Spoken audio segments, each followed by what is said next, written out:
합니다. 아멘. 안녕하세요. 네, 안녕하세요. 여러분, 옆에 계신 분들과 우리 한번 이렇게 인사할까요? 예수님만이 나의 힘이십니다. 한 번 더 인사하겠습니다.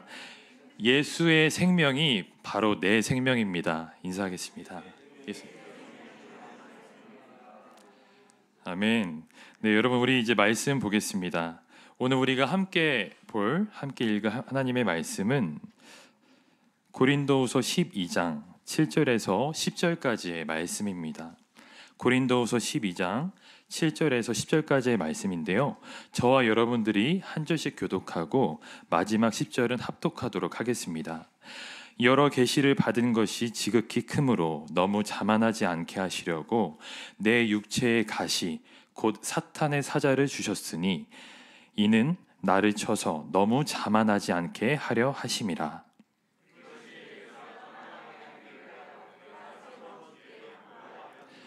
나에게 이르시기를 내 은혜가 내게 족하도다.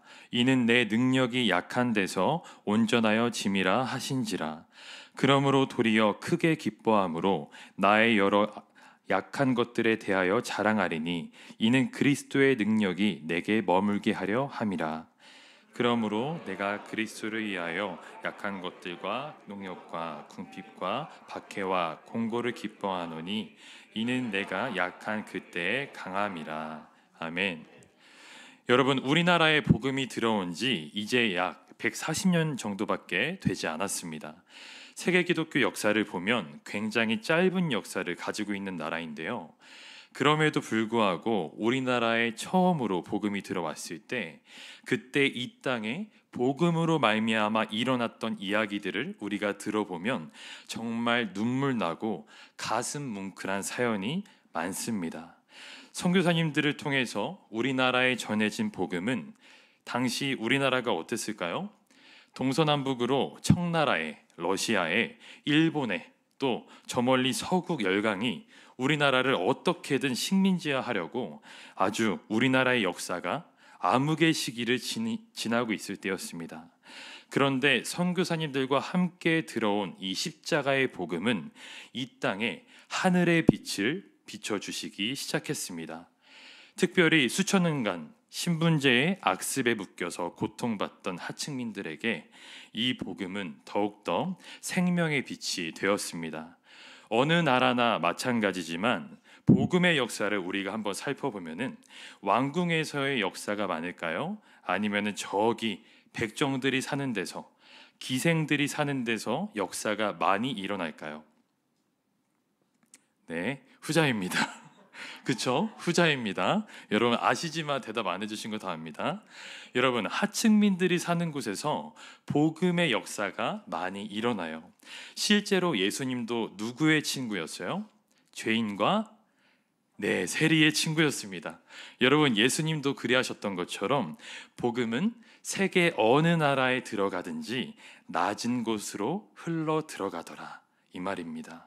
정말 감동스러운 이야기들이 참 많은데 제가 한 가지 이야기만 소개해 드리자면, 늦가기 선교사님이 한 분 계셨습니다. 미국에서 오신 바로 사무엘 무어라는 46살이 되어서야 늦게 신학을 마치고 조선에 선교를 오신 분이 계셨는데, 이 선교사님은 본인이 후발주자라 생각을 하셔서 그런지 좀 마음이 급하셨나 봐요. 그래서 선교사님들이 안전하게 사는 궁궐 있잖아요, 경복궁. 그 궁궐 근처에 선교사들이 사는 어떤 그런 지역에, 안전한 지역에 계시지 않고 실제로 하층민들이 사는 곳에 집을 얻으시고 거기서 조선인들과 함께 조선말을 배우고 김치, 깍두기, 청국장, 된장찌개를 드시면서 선교를 하셨습니다.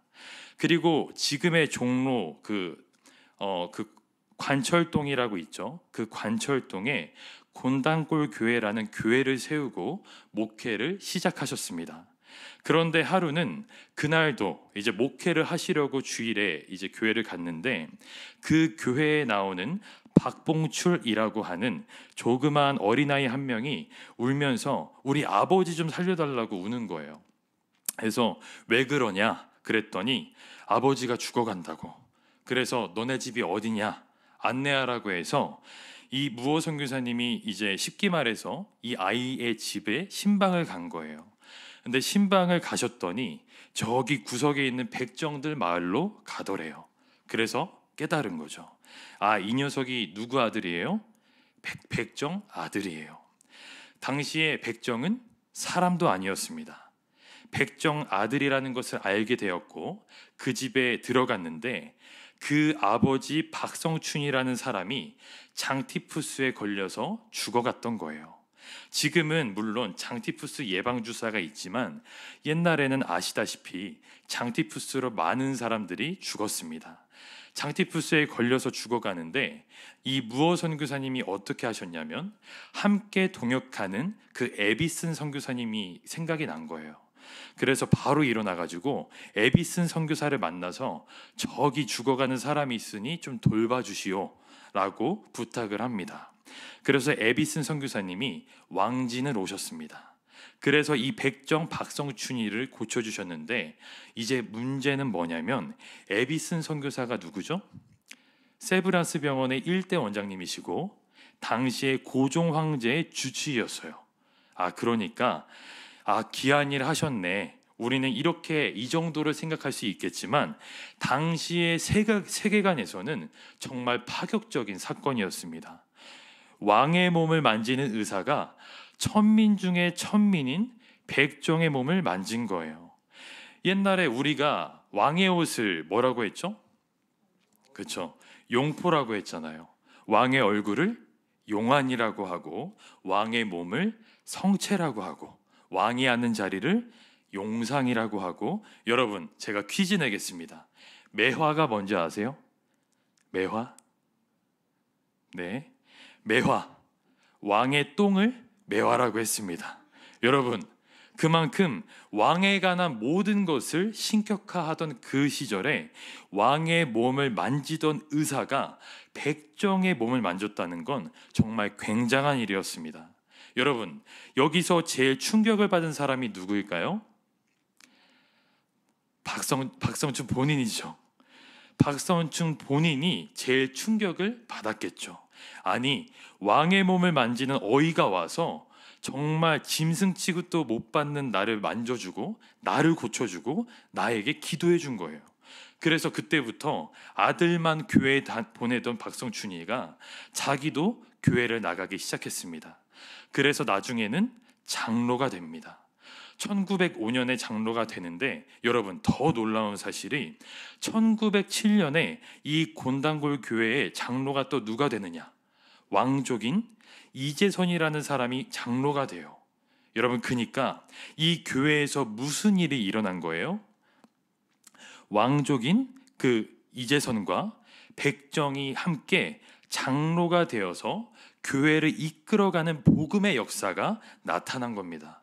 그런데 여러분 박성춘이라는 사람이 장로가 되니까 교회에 나오던 양반들이 좋아했을까요? 싫어했을까요?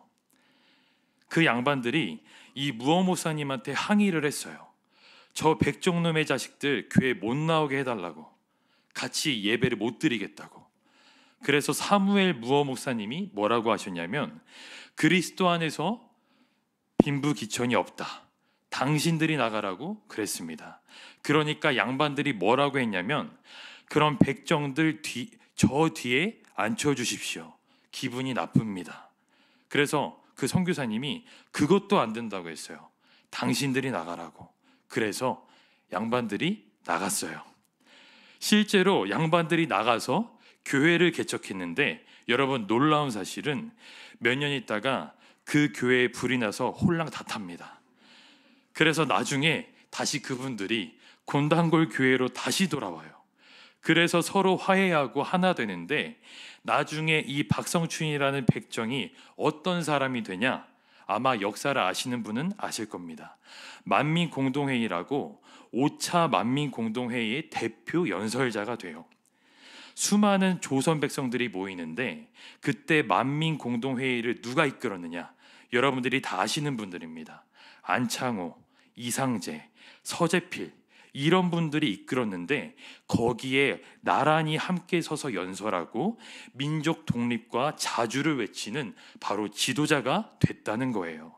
그리고 이 박성춘이라고 하는 사람의 아들 이름이 박봉출이라고 했잖아요.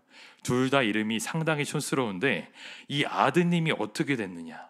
에비슨 선교사가 이 아들을 데리고 가요. 똑똑해가지고. 그래서 지금의 연세대 의과대에서 의학 공부를 시킵니다. 그리고 이 박성춘은 서양 선교사님들한테 너무 고마워가지고 아들 이름 박봉출이잖아요. 그 아들 이름 박봉출을 박서양으로 이름을 바꿔요. 그래서 이 박서양이가 우리나라에서 최초로 서구 의학을 공부한 의사가 됩니다.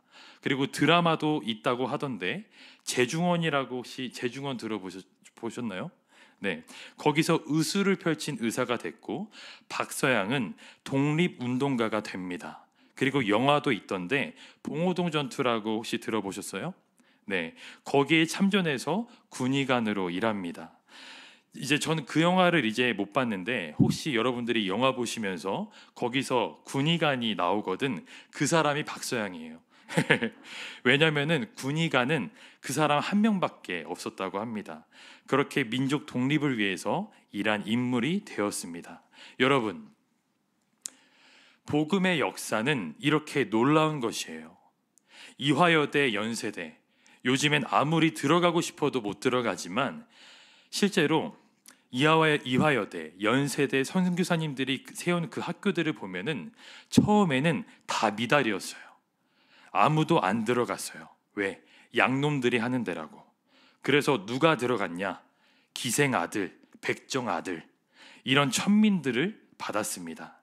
그런데 나중에 얘네가 민족 지도자가 되는 거예요. 그래서 양반들이 불이 나게 헛기침하면서 아들들을 집어넣기 시작한 겁니다. 여러분, 그들이 복음을 받아들이고 복음 안에서 깨어진 세계관 안에 교육을 받으면서 민족을 일으키는 지도자들이 됐던 것이죠. 여러분, 복음의 강물은 낮은 곳으로 흘러가고요, 약한 자들을 향해서 흘러갑니다. 예수님께서도 공생애를 시작하시면서 가장 먼저, 여러분 예수님의 고향이 어디죠? 태어나신 곳은 베들레헴이지만 실제적 정서적 고향은 갈릴리 나사렛입니다. 나사렛의 회당에 들어가셔서 말씀을 전하셨어요.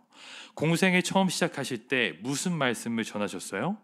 누가복음 4장 16절에서 19절 말씀 우리가 함께 읽겠습니다. 시작.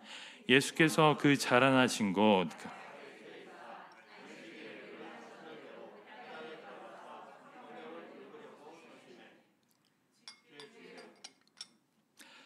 주의 성령이 18절까지 읽으셨나요? 17절까지 읽으셨나요?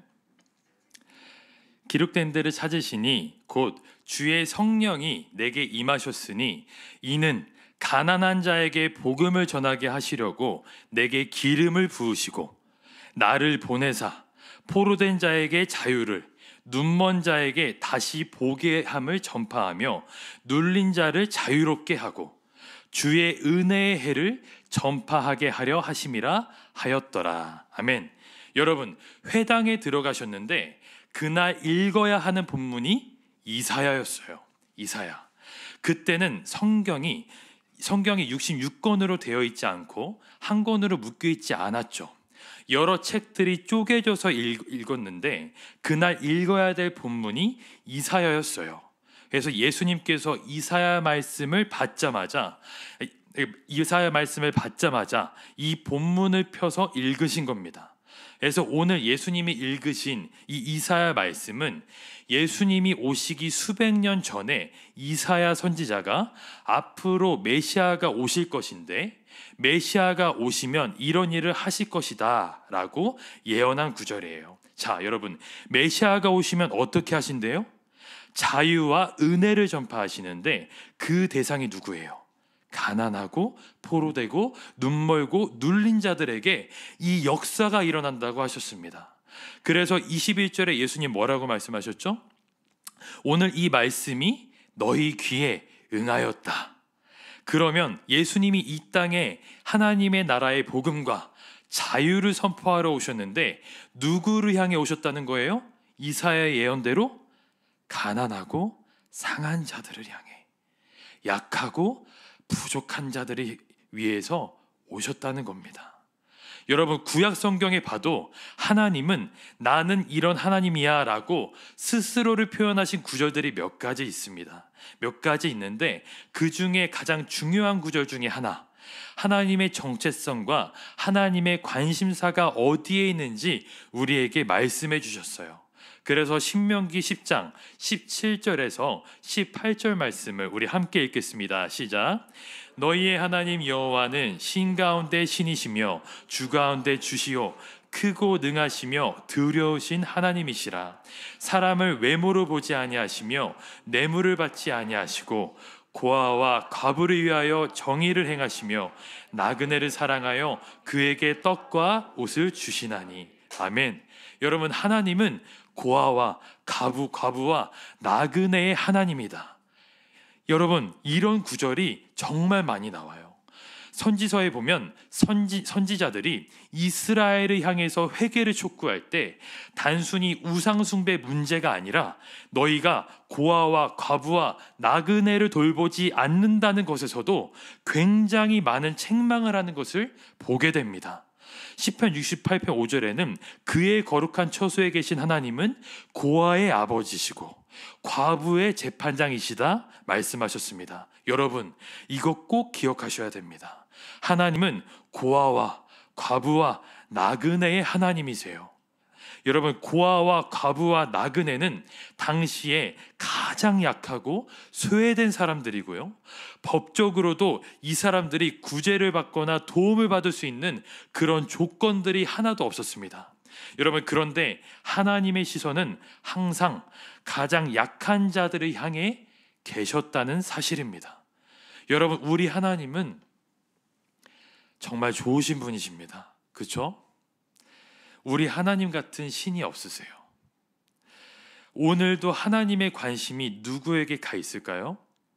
이 자리에 가장 약하고 가장 사연이 많고 눈물이 마를 날 없고 주님이 아니면 살 수 없는 그 영혼에게, 그 사람에게 하나님이 이미 그 곁에 가 계신 줄로 믿습니다. 그런데 하나님 없어도 살 수 있는 것처럼 아주 점잖게, 아주 세련되게 있다가 남들 사람 눈만 의식하는 자는 받을 긍휼과 은혜가 없습니다. 오늘 하나님 앞에 우리는 약한 자여야 합니다. 하나님 앞에 우리는 고아와 과부와 나그네 같은 심령으로 서야 할 줄로 믿습니다. 그런데 여러분, 우리가 사는 세상은 어떻죠? 뭘 자랑해요? 약함을 자랑하나요? 아니면 강함을 자랑하나요? 강함을 자랑하고 잘남을 드러내고 스펙을 쌓기 위해 애를 쓰는 세상입니다. 조금이라도 약점을 보이고 부족함을 나타내면 금방 무시당할 거라는 두려움이 치고 들어와요. 나 이거 약점 보이고 허점 보이면 뒤처질 거라는 두려움으로 말미암아 끌려가는 세상을 우리가 살아가고 있습니다. 사랑하는 여러분, 가만히 생각을 해보세요. 여러분의 삶에 뭔가 열심을 내서 사는데 그 열심이 두려움에서 나온 것인지, 아니면 하나님이 정말 우리의 삶에 주신 그 삶의 축복에서 나온 것인지 한번 생각해 보십시오. 남들보다 뒤처질까 봐 열심히 살고 있지는 않습니까? 그 사람이 나에게 예전에 보내주던 지지와 사랑이 예전과 같지 않을까 두려워 그것 때문에 더 열심히 하고 있지는 않습니까? 여러분, 그 끝은 결국 부작용이 일어나요. 두려움에서 나오는 열심으로 사는 사람은 나중에 더 큰 상실과 어둠을 경험할 수밖에 없습니다. 여러분, 세상이 이렇게 되다 보니까 어떻게 되었죠? 사람들의 삶이 더욱더 각박해지고 서로 경쟁하는 인생 속에 열등감과 상실감에 휩싸여 살아가는 사람들이 너무너무 많아지게 됐어요. 여러분, 명절 때 가족들하고 예배드리고 나서 뭐 물어봐요? 아들 딸들한테 시집 언제 가냐고, 취직 언제 하냐고. 여러분, 그러면 여러분들의 자녀 세대가 부모의 가치관이 하나님께 향해 있나, 세상을 향해 있나, 어디에 더 무게가 있는 줄 알까요? 세상에 무게가 있는 걸 당연히 더 알아요. 예배드리자고 하고 우리 가정 하나님 은혜 안에 살게 해달라고 기도해 놓고 그렇게 예배드려 놓고 무게를 실어서 하는 말은 뭐예요? 너 언제 취직할 거냐고, 너 언제 장가 갈 거냐고. 이런 세상적 기준으로 우리 자녀들에게 실제적 가치관을 심어주고 있다는 거예요. 그러니까 다음 세대들이 버려질 수밖에 없는 것이고, 우울증에 걸리는 것이고, 상실감과 패배감에 빠질 수밖에 없는 것입니다. 여러분, 지금 대한민국처럼 소그룹 운동하기 어려운 세상도 없습니다. 점점 더 폐쇄적으로 변해가고 있어요. 성도들이 가정 개방을 안 합니다. 만나려고 하지를 않습니다. 문자 답장 안 했는데 계속 보내면 그만 보내라고 합니다. 카톡을 보내면 요즘 말로 일십, 읽고 싶거나 안 읽십, 안 읽고 싶습니다. 그리고 귀찮아하고요. 여러분, 이렇게 점점 더 폐쇄적으로 변해가고 약함을 감추기 위해서 센 척, 배운 척, 난 척, 된 척하며 사는 그런 세상이 되어가고 있는데, 여러분, 놀라운 사실은 교회가 그렇게 되어가고 있다는 거예요. 점잖고 세련되고 아무 문제 없어 보이고 할렐루야 하고 인사하지만 우리의 삶이 얼마나 무너지고 얼마나 썩어 문드러져 가고 있는지 나도 알고 주님은 더 잘 아십니다. 교회에서 볼 때는 우리 아무 문제 없는 것 같아요. 그렇죠? 인사할 때 세상의 천사가 함께하는 것 같은 얼굴이에요, 우리 성도님들. 그런데 실제로 가면무도회 하고 있다는 거죠. 우리가 가면무도회예요. 그 뒤에 썩어 있는 얼굴들, 무너져 가고 있는 우리의 삶들, 교회에 와서 예배드리러 와서 기도하러 와서 정직하게 고백 한마디 못하는, 나 힘든데 힘들다고 못하고, 나 약한데 약한다고 못하고, 강하지도 않은 거 강한 척하며 점잔 떨고 가는, 여러분, 그렇게 종교화되어가는 교회가 돼가고 있지는 않은지 우리가 우리 스스로의 신앙을 돌아보아야 한다는 것입니다. 여러분, 다른 사람 보지 마세요. 여러분, 복음은 다른 사람을 보게 하는 게 아니라 나를 보게 합니다. 다른 사람은 어떤가? 다른 사람이 이 말씀을 들어야 되는 데가 아니에요. 복음은 철저하게 나를 보게 합니다. 내가 어떤가? 내가 하나님 앞에 어떤 사람인가? 내가 하나님 앞에 어떤 마음으로 서 있나? 여러분, 주님은 약한 자를 부르시고 깨어진 자를 찾으시는데 정작 강하고 온전한 사람만 모인 것처럼 그렇게 교회가 돌아간다면 우리가 정말 가면무도회만 하는 바리새인 집단밖에 될 수 없는 것입니다. 여러분, 한번 여쭤보겠습니다. 교회에서 공동체 모임하실 때 무슨 교재가 오가십니까? 어떤 대화가 주로 나눠집니까? 우리 아들 아이고 열심히 하더니 기어이 서울대 갔어요. 할렐루야. 그쵸? 좋습니다. 우리 자식 이번에 시험 붙어가지고 삼성의 LG에 들어갔어요. 아유, 주의 은혜죠. 우리 아파트 30평짜리였는데 지난주에 50평짜리로 이사 갔어요. 우리 남편이 부장이었는데 아유, 이런 거 얘기해도 되나? 어제 상무 됐어요. 여러분, 아주 겸손한 척하지만 얼마나 우리의 강함을 드러내고 얼마나 우리의 된 것을 난척하며 사느냐, 이 말입니다. 교회는 약한 자들이 오는 것이고 하나님은 약한 자들을 부르시어 하나님의 뜻을 이루시는데 우리 왜 이렇게 강함만 자랑하죠? 눈을 들어 하늘 보라라는 여러분 찬송 아시죠? 눈을 들어 하늘 보라, 살아계신 주 하나님, 약한 자를 들으시어 하늘 뜻을 전하셨다. 아멘. 여러분, 강함만을 자랑할 때 우리 안에 두 가지 역기능이 일어나는데, 첫 번째, 우리의 병든 자아가 더욱더 활성화된다는 거예요. 우리의 병든 자아는 내 자랑하고 싶고 나 계속 나 중심적으로 살게 하는 것이 우리의 병든 자아인데, 강함만 자랑할 때마다 어떻게 한다고요? 우리의 병든 자아가 더욱더 활성화된다는 거예요. 예수를 따르는 길은 뭐예요? 날마다 자기 십자가를 지고 자기를 부인하고 따르는 길인데, 자기가 더 활성화된다, 이 말입니다. 그리고 두 번째, 어떤 역기능이 일어나느냐? 공동체 안에서 그 자랑을 듣는 약한 자들이 실족하고 마음을 더욱 닫는 폐쇄적이고 병든 공동체가 되어 간다는 것입니다. 그러면 결국 그 공동체 안에는 성령님이 역사하실 수 있을까요? 없을까요? 성령님의 역사가 제한되고 축소되는 것입니다. 우리들의 자아만 춤추다가 끝나는 거예요. 여러분, 기독교는 약함을 자랑하는 역설적인 종교예요. 약해져서 왔는데 강해졌어, 이걸 자랑하는 게 아니라 여전히 약함을 자랑해야 된다는 거예요.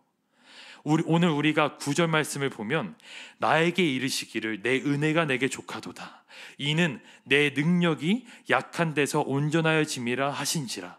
여러분, 그러므로 바울이 어떻게 했대요? 도리어 크게 기뻐함으로 나의 여러 약한 것들에 대하여 자랑하리니 이는 그리스도의 능력이 내게 머물게 하려 함이라. 아멘. 여러분 보세요. 바울은 끝까지 강함이 있고 경험이 있고 남들보다 훨씬 뛰어난 것들을 가지고 있었지만, 끝까지 뭘 자랑하겠대요? 약함을 자랑하겠대요.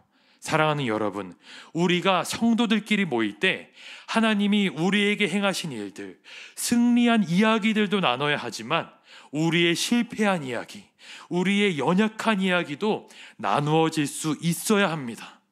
그러나 그것이 신세 한탄으로 끝나면 안 되고요, 우리의 강함이 되시고 우리의 능력이 되시는 그 예수님이 높여지는 고백이 되어져야 할 줄로 믿습니다. 여러분, 그러므로 말미암아 우리가 어떤 결론이 나는 것이죠? 약할 때 강함이 되시는 예수님을 경험하는 모임들이 되어야 한다는 거예요. 우리끼리 누가 더 잘났냐, 누가 더 강하냐는 세상 논리가 우리 교회 공동체 안에서 떠나가야 할 줄로 믿습니다. 여러분, 반대로 우리의 자아가 또 얼마나 교활하고 얼마나 간사한지 몰라요. 요즘에는 여러분, 약함이 무기 삼아져서 더 악하게 행동하는 경우도 있습니다. 여러분, 사회적 용어로 갑질이라는 용어가 있죠. 이게 이제 여러분, 갑질보다 더 무서운 신종어가 나왔습니다. 그게 뭐냐? 을질입니다. 을질. 이게 뭐냐면, 자초지종을 따지지 않고 나 당했어, 나 무시당했어, 나 기분 나빠 하면, 사회가 자초지종을 따지지 않고 밑도 끝도 없이 갑이라고 생각되는 대상에게 공격과 비난을 퍼붓고 을은 무조건 보호하는 세상이 되어 버렸다는 것입니다. 그러다 보니까 드러놓는 사람이 이기는 거예요. 기분 상하고 상처받았다고 하는 사람이 이기는 거예요. 여러분, 그러니까 병든 인권이 나오는 것이고 병든 정의가 세상에서 판치게 되는 것이죠. 여러분, 약함이 악함이 되는 겁니다. 약함이 악함이 되지 않기를 축원합니다. 이렇게 역기능, 역차별의 세상이 되어가는 겁니다. 여러분, 교회도 똑같습니다. 약함이 악함으로 변질되는 경우들이 있는데, 여러분, 우리 삶의 상처는 누구나 받을 수 있습니다. 그렇죠? 그러나 상처는 치유의 대상이지 기념의 대상이 아닙니다. 뭐만 했다 하면 상 받은 거 자랑하듯이, 나 상처 있어, 건들지 마. 나 예전에 상처받고 교회 떠났어. 나 교회 또 떠나. 나 옛날에 목회자한테 이랬어. 조심해. 여러분, 그거는 빨리 이겨내셔야 되는 거지 평생 붙들고 가시면 마귀 종노릇 하다가 끝납니다. 잘 들으셔야 됩니다. 제가 선교에 관심이 많아서 이 나라 저 나라 선교사님들하고 소통을 하면서 지내는데 여러 나라 중에 특히 아프리카를 보면서 느낀 게 뭔 줄 아세요? 아프리카는 주님 오실 때까지 가나안을 버리지 않을 것이라는 생각이 들었어요. 가나안은 아프리카의 퇴치 대상이 아니라 아프리카의 무기입니다. 가나안을 빌미로 계속 받습니다. 여러분, 실제로 한 부족에게 어마어마한 원조가 들어갔는데 그 부족 지도자 국회의원이 원조를 뒤에서 어떻게 썼는지는 모르지만 거의 대부분 챙기고 일부만 거기다가 냈습니다. 그런 일들이 계속 반복되고 있는데 왜 그랬는지 알고 보니까 이 민족이 잘 살기 시작하면 아무도 우리를 도와주지 않는다는 거예요. 여러분, 우리가 혀를 끌끌 차지만 가난은 그래서 저주인 거예요. 가난해서 저주가 아니라 가난을 붙들고 살기에 저주인 것입니다. 무슨 이야기인지 아시겠습니까? 약한 것이 악함이 되어가는 것이죠. 사랑하는 여러분, 살다 보면 누구나 상처받습니다. 교회에서는 안 그럴 것 같습니까? 상처받은 사람들끼리 모였는데 더 상처받죠. 전도사인 저도 마찬가지입니다. 그러나 이런 상처와 연약함과 미숙함을 빌미로 끊임없이 동정의 자리에 있고 보호받는 자리에 있고 연약함을 빌미로 하여 숨는 자리에 있는다면 여러분, 우리는 평생 영적 갓난아기의 삶을 벗어날 수가 없을 것입니다. 여러분, 약할 때 강함이 되시는 주님을 붙드시기를 축원합니다. 복음은 약자의 편이지만 약자가 을질하게 그냥 두지 않습니다. 약할 때 강함이 되시는 예수님을 붙들게 하고 그로 말미암아 담대한 사람이 되게 하고 약함을 뛰어넘는 사람이 되게 하고 도리어 그곳으로 다른 약한 자들을 섬기는, 세우는 회복자로 세우는 것이 바로 복음인 줄로 믿습니다. 여러분, 오늘 말씀을 보면 바울이 고린도 교회를 향해서 두 번째 편지를 썼습니다. 바울은 이 당시에 많은 공격을 받고 있었죠. 자신이 세운 고린도 교회 성도들에게 그의 사도권을 의심받기 시작했어요. 그래서 2차 전도 여행 때 고린도에 교회를 세우고 1년 6개월이라는 시간 동안 고린도에 머물다가 이제 에베소로 갔는데 에베소에 머무는 동안 예루살렘에서 다른 할레파, 유대파, 당시에 이단교리를 가진 유대파 그리스도인들이 고린도에 가면서 바울은 사도가 아니다, 바울이 전한 복음은 잘못됐다라고 궤변을 늘어놓기 시작했습니다. 그러면서 고린도 성도들이 그 교회를 처음 세우고 또 자기 자신들에게 복음을 전해준 바울에 대한 영적 권위에 대한 의심을 갖기 시작했어요. 바울이 전해준 복음에 대한 오해를 갖기 시작했어요. 그래서 여러분, 고린도후서를 읽어보면은 바울이 자신을 변호하는 내용이 굉장히 많이 나와 있습니다. 오늘 우리가 읽은 내용은 특별히 자기들 스스로 영적인 사람들이라고 생각하면서 바울이 영적이지 못하다, 바울은 미숙한 사람이다라고 공격하는 사람들에 대해서, 난척하는 사람들에 대해서 바울이 이런 표현을 썼어요. 내가 부득불 자랑한다. 여러분, 쉬운 성경에 보면은 이렇게 나와 있더라고요. 내가 왜 이러는지 이해가 안 간다. 그런데 너희를 위해서 내가 내 자랑 좀 하겠다. 내가 무슨 소리를 하는지 모르겠다. 여러분, 우리식으로 말하면 내가 미친 것 같다 지금. 그런데 내가 너네 정신 차리게 하려고 내가 내 체험을 얘기해 주겠다 하면서 오늘 이 본문을 이야기한 것입니다. 바울이 어떤 경험을 했어요? 12장 1절에 보면은 무익하대요. 자기 경험을 얘기하면서 내가 받은 환상과 계시를 너희에게 말하겠다. 여러분, 아시다시피 바울이 기도 중에 천국에 다녀왔죠. 천국에 다녀온 경험이 고린도 후서에 나와 있습니다. 그런데 바울이 참 겸손한 사람인 것이 뭐라고 하냐면, 자기가 했다고 안 하고 뭐라고 해요? 내가 아닌 다른 사람이 했대요.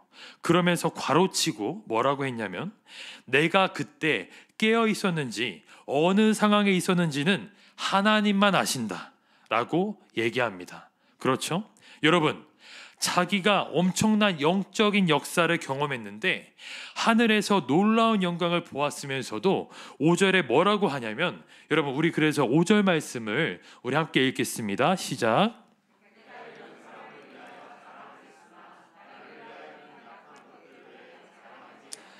아멘. 여러분, 나를 위하여는 뭐 외에는 자랑하지 아니한대요? 아멘. 여러분, 약한 것들 외에는 자랑하지 않겠대요. 여러분, 우리는 하나님이 하신 말씀인지 아니면은 하나님이 하신 말씀이 아닌지 긴가민가 한데도 하나님의 음성이라고 우기면서 자랑하잖아요. 그런데 바울은 어떻게 했어요?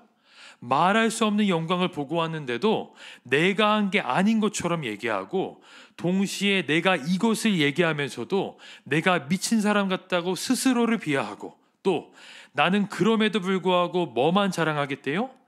약함만 자랑하겠대요. 그리고 6절 말씀 우리 함께 읽겠습니다. 시작.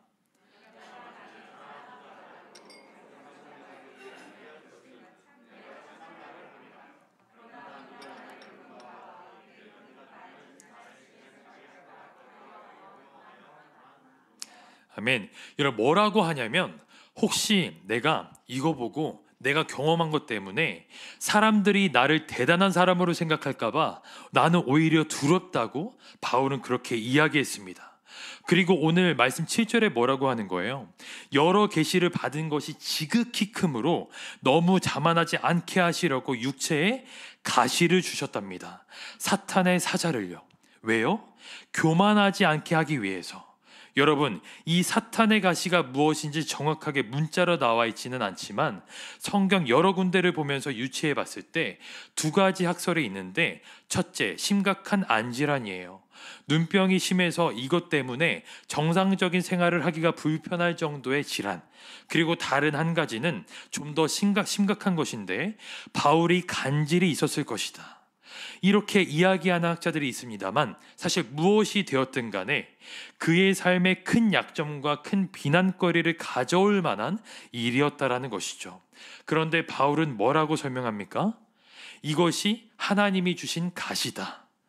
저주가 아니라 하나님이 주신 가시인데 왜 주셨다고요?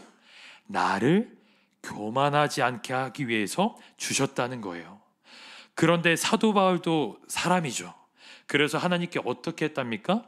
8절에 보면은 이것이 내게서 떠나가게 하기 위하여 내가 3번씩이나 주께 간구했대요. 쉽게 말해 우리식으로 말하면 작정기도 한 겁니다. 하나님, 나 너무 고통스러우니까 이것 좀 가져가 주세요. 치유해 주세요. 없애 주세요. 나를 좀 건져 주세요. 3번이나 간구를 했는데 주님의 응답이 뭐였습니까? 9절에 나에게 이르시기를 내 은혜가 내게 족하도다. 이는 내 능력이 약한 데서 온전하여 짐이라. 아멘. 한번 따라해 보겠습니다. 내 은혜가 내게 족하다. 아멘. 여러분, 오늘 여러 가지 문제 가지고 오셨죠? 해결해 달라고 하는데 주님이 엉뚱하게 내 은혜가 내게 족하다 라고 말씀하시면 뭐라고 답하시겠습니까? 바울은 주님의 그 말씀에 뭐라고 답하죠? 9절 후반부에 보면 그러므로 도리어 크게 기뻐함으로 나의 여러 약한 것들에 대하여 자랑하리니 이는 그리스도의 능력이 내게 머물게 하려 함이라. 여러분, 바울은 어떻게 해요? 오히려 그 말씀에 크게 기뻐하며 내 약함을 자랑하기 시작했대요. 왜요? 내가 약할 때 주님이 강하시기 때문입니다. 약함을 계속 묵상하면 평생 마귀에게 붙들려 피해의식에 빠지고 을질하며 살지만, 약함을 통하여 일하고 계시는 주님의 강함을 붙들 때 우리는 약할 때 강함 되시는 주님의 능력을 경험하게 되는 줄 믿습니다. 나는 분명히 할 수 없는데 그것을 하게 하시고, 나는 갈 수가 없는 길인데 가게 하시고, 나로서는 감당할 수 없는데 감당하게 하시는 주님의 능력을 경험하게 하신다는 것이죠. 여러분 생각해 보십시오. 우리가 언제 주님을 가장 뜨겁게 만나고 사랑했죠? 언제 주님이 우리를 찾아오셨죠? 우리 인생 잘 나갈 때인가요? 강할 때인가요? 남부럽지 않을 때인가요? 그렇지 않습니다. 가장 약하고 부족하고 죄인 되었을 때 주님이 우리를 찾아와 주셨습니다. 가장 버러지 같고 가장 쓸모없는 인생일 때 주님이 우리를 가장 강한 손으로 붙들어 주셨습니다. 우리 또한 약하기에 그 강하신 주님을 붙들었습니다. 여러분, 교회 와서 기도하시는 분들 다른 거 있겠습니까? 기도의 제목이 있을 거 아닙니까? 간절한 기도 제목들이 있을 거 아닙니까? 인생의 깊은 사연들 여러분들 있지 않습니까? 약함이 있으니까 누구를 붙드는 거예요? 강함이 되시는 주님을 붙드는 거예요. 기독교 신앙의 간증의 그 핵심은 내가 예수 믿었더니 강해졌어, 부자 됐어가 아니라 나 여전히 가난해도 주님이면 충분합니다. 나 여전히 부족해도 예수님이면 충분합니다. 그게 진짜 기독교 신앙의 정수인 거예요. 여러분, 만약에 성취가 우리의 간증이 된다면, 어디 절간 가서 성공하면 거기 갈 거 아닙니까? 우리 신앙이 샤머니즘적으로 변질될 거 아닙니까? 여러분, 우리가 그렇게 가난하고 약하고 병들었을 때 주님을 찾았지만 우리는 어느새 나의 강함을 자랑하고 나의 어떤 됨됨이를 드러내며 살고 있지는 않습니까? 마치 어느새 박성춘이가 아니라 곤단골 교회 양반들처럼, 그렇게 된 사람처럼, 난 사람처럼 굴고 있지는 않습니까? 오늘 각양각색의 문제들 가지고 오셨을 겁니다. 삶에 여전히 풀리지 않는 문제들이 여러분들에게 있으실 겁니다. 그것을 오늘 주님이 제해 주시기를, 해결해 주시기를 축원합니다. 그런데 여러분, 만약 안 들어주시면 어떻게 하시겠어요? 내 은혜가 내게 족하다, 이루어 주시지 않는다면 어떻게 하시겠어요? 주님 떠나시겠습니까? 기도 안 하시겠습니까? 예배 안 드리시겠습니까? 여러분, 그 질문을 거기까지 해보셔야 합니다. 우리의 신앙의 끝이 거기서 끝나지 않기를 원합니다. 여러분, 마지막으로 이야기 하나 소개하고 우리 찬양하고 기도하길 원하는데요. 얼마 전에 제가 노진준 목사님이라는 분의 간증을 한번 들었습니다. 정말 은혜스럽더라고요. 이분은 어릴 때 소아마비에 걸리셨는데 제때 치료를 하지 못해서 지금도 소아마비의 그 짧은 다리를 가지고 살아가시는 목사님이십니다. 그런데 어릴 때부터 총명해가지고 소아마비에 걸렸지만 어떻게든 정상적인 친구들과 뒤처지지 않으려고 어떤 마음을 먹었냐면, 나는 몸은 이렇게 병들었지만 지성으로는 딸리지 말아야지 하고선 최선을 다해 공부를 했대요. 그래서 실제로 좋은 성적으로 학교에도 들어가고 고등학생 때는 전체 학생회장 선거에도 나가게 됐다고 합니다. 기호 1번이었대요. 그래서 전교생들 앞에서 목발을 짚고 내가 전교 회장이 되거든 이렇게 하겠다라고 얘기를 하고 내려왔는데, 아니 2번 친구가 올라가더니 대뜸 첫 마디가 그러더랍니다. 여러분, 우리 적어도 다리 병신을 뽑지 맙시다 그러더래요. 그 말이 마음에 대모처럼 박히더래요. 평생 잊혀지지가 않더래요. 그러다가 고등학교 때 이 노진준 목사님이 주님을 만나셨는데, 주님을 만났음에도 불구하고 이 다리가 온전하지 못하다라는 열등감과 상실감에 견딜 수가 없어서 주님께 날마다 기도했대요. 주님, 내 다리를 고쳐달라고, 내 다리 고쳐주셔서 주님 영광 받으셔야 되지 않겠냐고, 나 정말 잘할 테니까 내 다리 좀 고쳐달라고 주님께 그렇게 늘 기도했답니다. 그러다가 워낙 총명하셔서 또 미국에 유학을 가게 되셨는데, 당시 70년대 80년대 미국에는 신유 집회가 굉장히 많았어요. 그때 길을 가다가 갑자기 신유 집회하는 데가 있길래 마음의 이끌림을 받아 무조건 들어갔대요. 들어갔는데 막 어떤 백인 목사님이 설교를 하면서 병 고치는 사역을 하는데 아무리 해도 자기 다리는 안 낫더래요. 그래서 예배 끝나고 백인 목사님을 찾아가서 오늘 우리가 읽은 이 말씀을 딱 대면서 물어봤대요. 목사님, 진짜 믿으면 낫습니까? 진짜 믿으면 다 해결됩니까? 믿으면 치료 받습니까?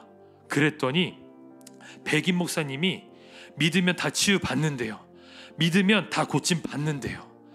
그래서 이 말씀 딱 피면서, 그럼 바울은 뭡니까? 대사도 바울이 믿음이 없어서 치유를 못 받았습니까? 3번이나 기도했는데 하나님 왜 안 고쳐주십니까? 믿으면 다 된다는데 이거 안 되는 거 아니냐고. 그랬더니 그 백인 목사님이 그러더래요. 형제, 집에 가서 다시 고린도후서 12장 읽어보세요. 바울은 나았습니다. 바울은 고침 받았습니다. 그러니까 마음에 부하가 나더래요. 솔직히 말하면 고침 받았어요, 못 받았어요? 못 받은 거잖아요. 그래서 그 자리에서 어디 성경에 고침 받았다고 나오냐고, 말도 안 되는 소리 하지 말라고, 뒤돌아서서 집에 가면서 어디 저런 사이비 목사 같으니라고, 저런 신비주의자 같으니라고, 어디 성경에 바울이 나왔다고 나왔어 하면서 부들부들 떨면서 집에 가셨대요. 여러분, 그럼에도 불구하고 우리한테 이상한 팔자가 하나 있어요. 그게 뭐죠? 아무리 그래도 주님을 못 떠납니다. 그래가지고 이 노진준 목사님이 또 하나님 앞에 무릎 꿇고 간구하기 시작하셨대요. 하나님, 나 좀 고쳐주세요. 내 다리 좀 고쳐주세요. 막 정말 이 안에는 순전한 소원도 있지만 억울함과 속상함과 서운함과 상실감과 온갖 감정이 다 받쳤겠죠. 하나님 앞에 그렇게 구하는데 어느 날 주님이 눈물 중에 기도하는데 오늘 이 말씀을 하시더래요. 내 은혜가 내게 족하다. 내 종아, 나는 너를 고쳐주지 않을 거야. 노진주 목사님이 물었대요. 왜 안 고쳐주시냐고, 왜 안 고쳐주시냐고. 주님이 말씀하시기를 네가 약할 때 내가 강하기 때문이다. 네가 강해지면 나를 의지하지 않을 것이다. 내 종아, 내가 너의 강함이 되어주겠다. 그때 이 목사님이 고꾸라져서 회개하기 시작하셨대요.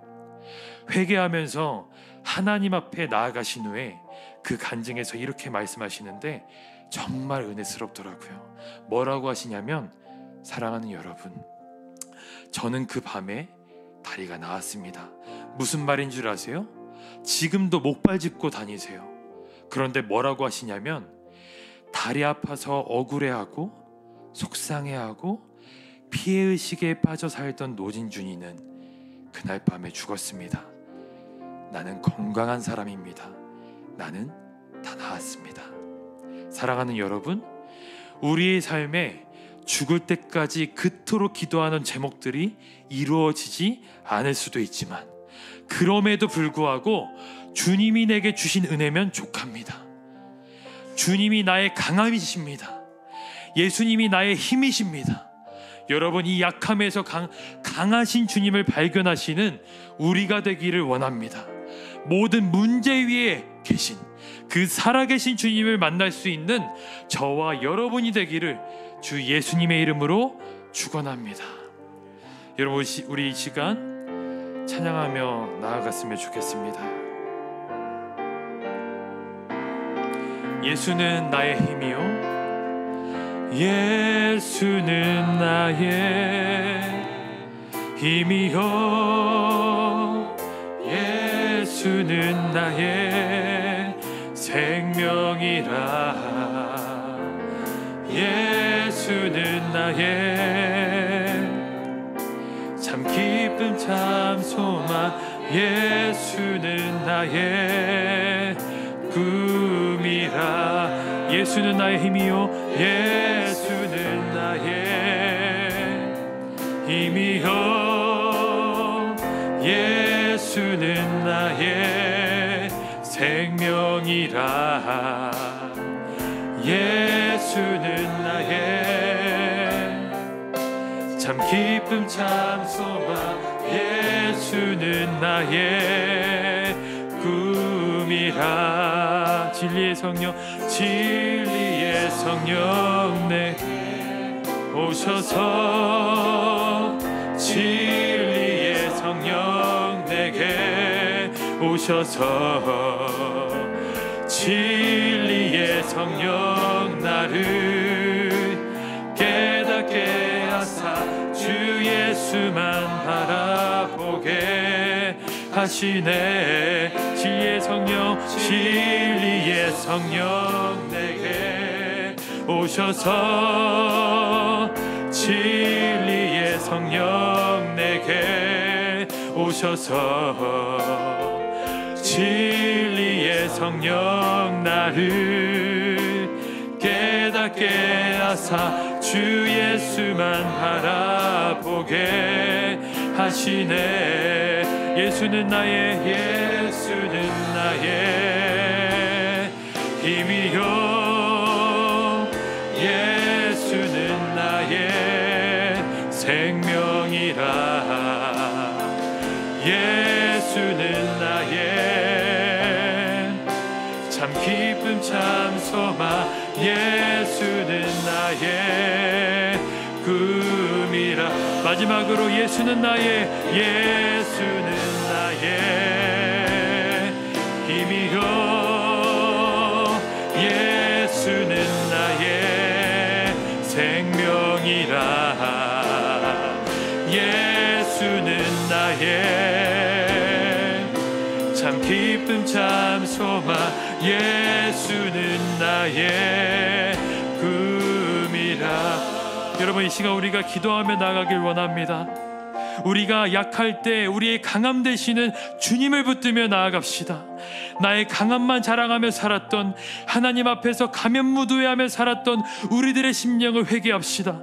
그리고 하나님 앞에 우리의 연약함을 우리의 부족함을 진솔하게 내보이는 거예요. 우리의 모든 문제보다 크신 주님을 바라볼 때 그 문제 위에서 역사하시는 하나님을 우리가 보게 될 것입니다. 사랑하는 내 아들아, 내 피로 산 내 딸아, 내가 약할 때 내가 너의 강함이 되어주겠다 말씀하신 주님을 의지하며 우리 이 시간 기도하며 나가겠습니다. 기도합시다. 하나님 아버지 감사합니다. 아버지 주님 우리가 이 시간 아버지 우리의 약함을 고백하며 우리의 약함을 자랑하며 내가 약할 때 진정한 의미의 나의 강함이 되시는 그 주님을 바라보며 그 주님을 의지하며 그 주님을 붙들며 그 주님이 나와 함께 하시기를 그 주님이 나를 강하게 붙드시기를 내가 간구하며 기도하며 나아갑니다. 아버지 내 안에 있는 아버지 나의 모든 연약함들 나의 모든 부족함들 아버지 내가 어찌하지 못하는 그 모든 마음들이 있습니다. 주님 나를 불쌍히 여기시고 주님 내가 진정한 의미의 주님의 복음을 진정한 의미의 주님의 강함을 우리가 붙들게 하여 주시옵소서. 주님 아버지 그렇습니다. 주님 나의 강함이 되시고 주님 나의 모든 필요가 되시며 아버지 내 삶 가운데 아버지 나의 모든 걸음 가운데 함께 하시는 아버지 그 주님을 붙들며 나아가기 원합니다. 주님 붙들어 주시옵소서. 주님 함께 하여 주시옵소서.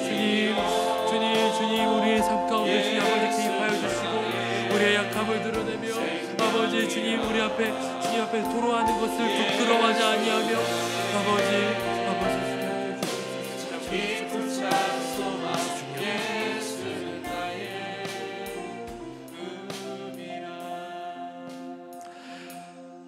하나님 아버지 감사합니다. 주님 나의 강함이 되시는 주님을 높입니다. 아버지 나의 약함을 주님 앞에 고백하는 것을 아버지 주저하지 않게 하시고 나의 약함을 나의 연약함을 아버지 바울이 그 약함만 드러냈던 것처럼 자기의 그 강함과 잘남을 드러낸 것이 아니라 그 약함만을 자랑했던 것처럼 우리도 그 바울과 같이 우리의 약함을 자랑하며 오직 주님의 그 강함을 찬양하는 인생 되게 하여 주시옵소서. 우리 주 예수 그리스도의 이름으로 기도합니다. 주기도문으로 예배를 마치겠습니다. 하늘에 계신 우리 아버지여, 이름이 거룩히 여김을 받으시오며 나라의 마옵시오며 뜻이 하늘에서 이룬 것 같이 땅에서 이루어지이다. 오늘날 우리에게 일용할 양식을 주옵시고 우리가 우리에게 죄 지은 자를 사하여 준 것 같이 우리의 죄를 사하여 주옵시고 우리를 시험에 들게 하지 마옵시고 다만 악에서 구하옵소서. 대개 나라와 권세와 영광이 아버지께 영원히 있사옵나이다. 아멘. 그 자리에서 우리 함께 기도하며 나가겠습니다.